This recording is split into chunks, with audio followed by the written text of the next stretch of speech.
What's going on? Born for Sports. It's the bye week of another terrible season on the way for the New York Giants. They are 2-8 after their latest loss, the debacle in Germany, Munich, Germany, against the lowly Carolina Panthers. Well, there's some news today. Well, actually from yesterday, and I'm gonna give my thoughts on that, and also some mid-season grades that I think I'm give out to the New York Giants uh, team that's currently second worst record in football right now, and 2-8, just a terrible start to the season. Well, not even a start; it is the season, as the New York Giants are just floundering the ground, and there's going to be some changes coming. And obviously, Daniel Jones looks like, according to reports, is about to get benched, and his career with the New York Giants will be ending very soon. But right now, they're in a bye week, and the big news from yesterday's Joe Schoen press conference. I'm going to give my reaction to the presser. I'm not really impressed by anything that he said because he didn't really say much. And my expectations was he wasn't going to say much. Any of these GMs at a presser at midseason is not going to just say everything what their plans are, because that's what fans want, especially when you're in a tumultuous, terrible, not just another abyss of a season from this franchise. Fans want blood.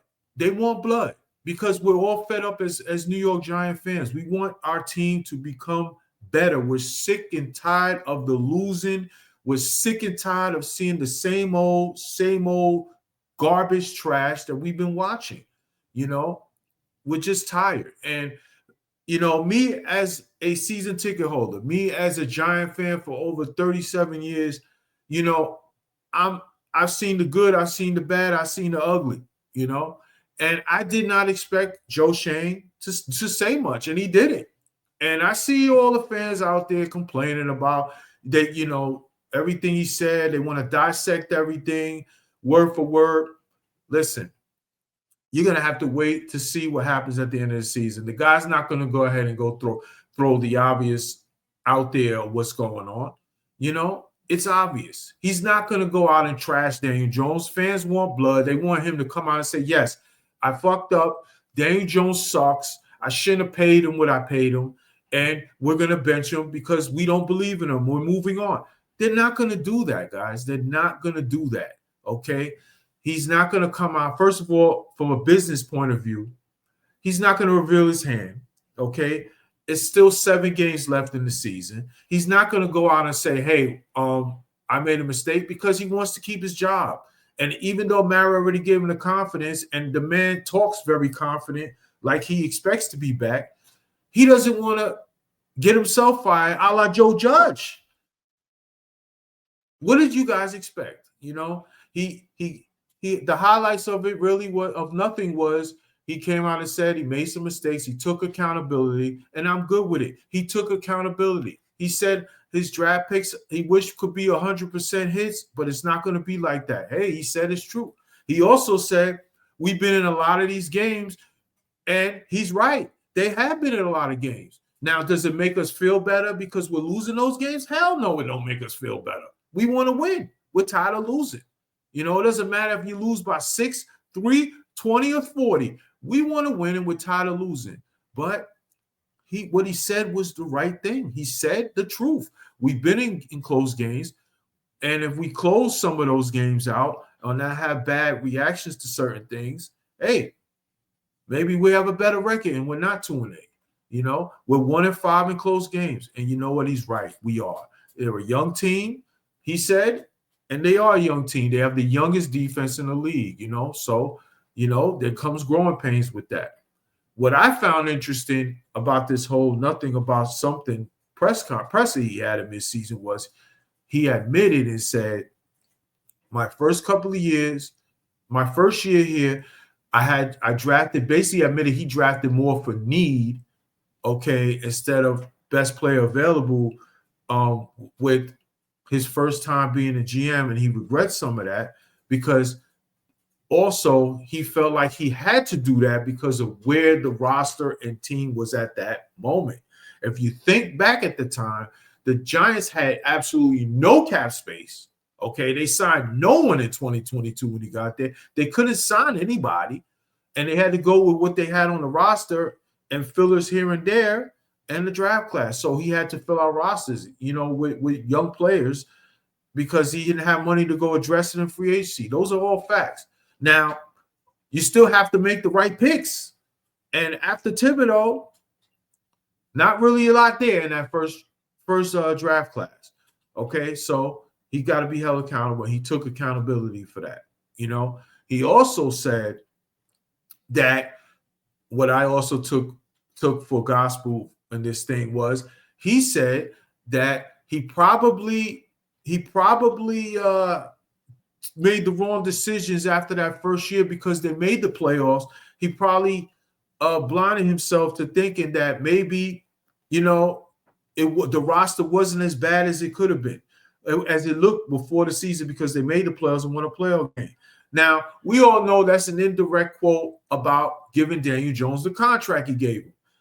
He basically admitted without saying it out loud, which fans want him to say, that the contract was a mistake and that he probably shouldn't have did it because, coming into the season, we thought it was going to be a rebuild type of year. We were going to stink. We ended up being better than what we were. We had a nice season and made the playoffs, won a playoff game. So instead of me evaluating the roster and say, still not sure, maybe I shouldn't commit to this guy and maybe I need to focus more about just building a roster and take it from there and keep the rebuild thing up. Well, that's what I took from that and what fans should be taking at that. Listen, guys, it is what it is. Joe Schoen, he took accountability. We move. That's it. After the season, we'll know more of where we stand as a franchise. Obviously, at 2-8, hey, no one's oblivious to criticism and blame. Now, I'm going to get to the grades that I got for the first half. It's not really the first half because we're in week 10, but because of where the bye week fell, this is my grades. First of all, the offensive grade, I give it a D+. At the end of the day, there is some positive and negatives here, but obviously the positives I would have to say is the rookies. They've contributed. Tracy, Neighbors, they lead the NFL for all NFL rookies, I should say, in yards and receptions. Hey, draft class. Shane brought these guys in. They come in, they've contributed. We all know what Neighbors can do. He's had some some problems with drops, but at the end of the day, he showcased why he was worthy of that 6th pick in the draft, okay, and what he can do. The guy's missed 2 games from a concussion, and he still leads all rookies in yards and receptions. What does that tell you? He's real good at what he does, and he's going to be a baller going forward. Whether anyone wants to accept, that rookies are going to make mistakes, that's up to you. We can always say we want better, but hey, he's a rookie, so I got to judge him from a rookie scale. And he's done a good job. He's led all NFL rookies, receivers in yards and reception. They're only going to get better. We know that kid can play. He's going to be a dog, and he is a dog. Tyrone Tracy, hey, leads all NFL rookie running backs in yardage. And you're talking about a kid that didn't even start the year as a starter, okay? He is shown to me. Now, everybody can talk about Saquon. He's having a great year. No doubt about it. He's on a better team, though. He's on a better roster, and he's having a great year for what he's had, probably the best year he's had in years. That's cool. But you know what? Hindsight is 20/20. To me, I understood why they moved on from Saquon because we're not in a place to, as a franchise, to pay him that kind of money. But at the facts of the facts, we found ourselves our starting running back. I know Tracy fumbled that game in a critical point last week, and it cost us the game. But at the end of the day, it is what it is. The kid is shown he is our RB1 going forward, and he's got a lot of talent, and he is that RB1 in the room. And it's a nice find for Shane to find him. Also, the O-line has shown improvement. That is what I like. You guys know me. I'm point of attack guy. The O-line has been a big, big, big, big problem over the years on this team. Well, guess what? It's improved. And that's even with Andrew Thomas being injured, which is a shame because it could have been even better because they were really locked in before AT got hurt. This offensive line was really taking steps forward. Now, the injuries have put a little wrench in there, but we can't dismiss the fact that it's improved over the last few years for the New York Giant franchise. That has been a big bugaboo. Now, the negatives, obvious elephant in the room. Daniel Jones, below average quarterback play. He's had a couple of good games this year, but at the end of the day, he has shown basically who he is, what he's always been. He's a below average quarterback. He's not a franchise quarterback. And unfortunately, hey, listen, the guy's tough. You know what I'm saying? He works hard. No one will ever take that away from him. And 2022, second half of the season, that playoff win, nobody will ever take that away from him. I'll give him respect for that. But at the end of the day, it is what it is because he showed in year 6 no improvement as a player, and he is who he is. So at the end of the day, the Giants look like they're set to move on from him. We'll be looking for another quarterback for the season, but right now his grade, the grades, the negatives for this grade of the offense, his quarterback play, and the wide receiver drops have been a huge problem for this team. Too many drops. Neighbors, Wan'Dale Robinson, Theo Johnson, the tight end, rookie tight end, who I like as well, is showing strides the last few weeks. He's had drop issues. This team's receiver core has a lot of talent, but they've dropped too many balls, and it's got to get better. And when you're last in red zone and last in total offense, hey, I can't give you a good grade. It has been the main reason why this football team continues to flounder as a franchise, and they are 2-8. Even in 2022, they show improvement, but it still wasn't what we needed it to be. It was not a great offense at all. They don't score enough points in today's NFL. And now, for the second straight year, we have the last ranked total offense, not good and unacceptable, especially in the red zone, which drives me crazy. We never score touchdowns. That's a big problem. Now let's go to the defense, which I feel has been the best unit on the football team. I'm going to give it a B-. I'm going to give it a B-. The positive negatives are there, but I feel like coming into the season, I felt like this Giant defense had the potential to have the best pass rush in the division. And you know what? They've shown it, and that's a positive. Number one in sacks. Number one in sacks in this division, and that's in the league, I should say, and why I said they were going to be the best in the division. And you know what? That's what Thibodeau injured and a couple of injuries here and there. Hey, they've done the job. They've shown Dexter Lawrence is all world. We know what he's about. Probably the best interior defensive lineman now in football. If you want to say Chris Jones, I ain't mad at you, but he's there. And in any other year, if this Giant team wouldn't be 2-8, Dexter Lawrence will be an NFL Defensive Player of the Year candidate and probably the leader right now. Okay. Also, the rookie defensive backs contributing: Phillips, Nubin, and Flott. Hey, rookie defensive backs, Phillips and Nubin have shown they are ballers. Phillips leads all rookie DBs and tackles. I should say Nubin has. Phillips has been one of the best corners in football when it comes to PFF. He has shown they are the job. They are doing the job, and they're going to get better as players. Good job by Joe Schoen finding those guys. And also, Flott. Flott has shown a step forward that he can be a good defensive back going forward. Even with his struggles early in the season and in his first couple of years, he has shown when he is healthy, he has done a good job in that slot side. Also, the negatives. The run defense still stinks. It is awful. They're last against the run. Unacceptable. You know me, point of attack. Unacceptable. Giant defense is supposed to be better at run defense this year and has not been good. Banks' regression has been a bad story. He has not looked good since week 2. Issues with effort, unacceptable. Unacceptable. And you got to wonder if maybe this scheme is not fit for his skill set. Also, Okereke and McFadden just have not had enough of an impact this year.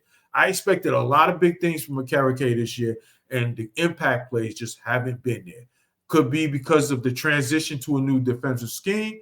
We'll see. Maybe in the second half of the season, it'll get better. And where are the turnovers, guys? Where are the turnovers? One interception as a team in going into week 11 is not good.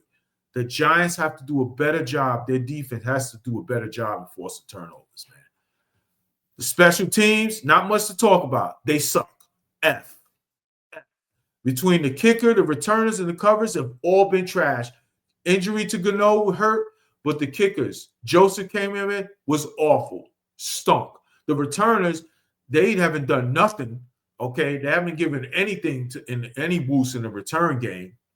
They tried Eric Gray. He fumbled a couple times. We know he can't do the job.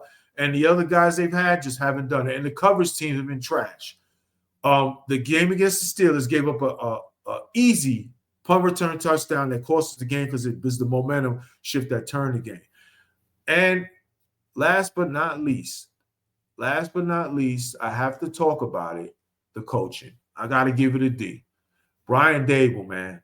Listen, I think Daboll was a good coach. I'm not saying he's a great coach, and I'm not saying he is perfect and great at what he does. But you know what? I'm grading over this first half, and when you're 2-8, I can't give you a solid grade as a coach. Okay, this coaching staff has not done the job when you're 2-8. I know Daboll factors have been Daboll's been hamstrung by a below average quarterback play. The tape don't lie. The receivers have gotten open. The offensive line has improved enough. The quarterback play just hasn't been good enough to run the offense he wants. But his shaky decisions have to be held accountable. Not going for it on fourth down in the fourth quarter at the goal line and the 2-yard line versus the Cowboys sticks out to me. That was a problem when we were kicking field goals the whole game. The only time we got to the red zone, and we just didn't get the job done. Play calling has been up and down. You know, listen, it could be because of he doesn't trust the quarterback play enough. All right, I get it. But I just think we needed to more accountability there because we need to run the ball in some games more than what he tried to do. And you know what? It is what it is. He just hasn't done the job. You know, I have to give Daboll a D on that, you know. And also Bowen's defense, last in the league versus the run, unacceptable to me. Can't let that slide. Number one in sacks is a good thing, which I appreciate, but he was brought in here from Tennessee to stop the run and hasn't done. So all in all, you know what? It is what it is. Not good. With 2-8, those are my grades, and that's the end of that. But the Giants are heading in another direction after the season. It's a lost season, 2-8, and when you're 2-8, everyone is the problem. Everyone gets held accountable.